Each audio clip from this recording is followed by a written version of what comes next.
kuabudiwa ni wewe,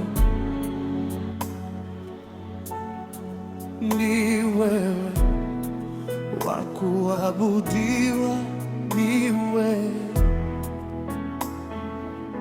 Hey. Wa kupewa sifa na utukufu na heshima ni wewe, mwenye nguvu na uweza ni wewe. Let's tell him this. Say anywhere or two. Ni wewe, wa kuabudiwa ni wewe, ni wewe, ni wewe, wa kuabudiwa ni wewe, ni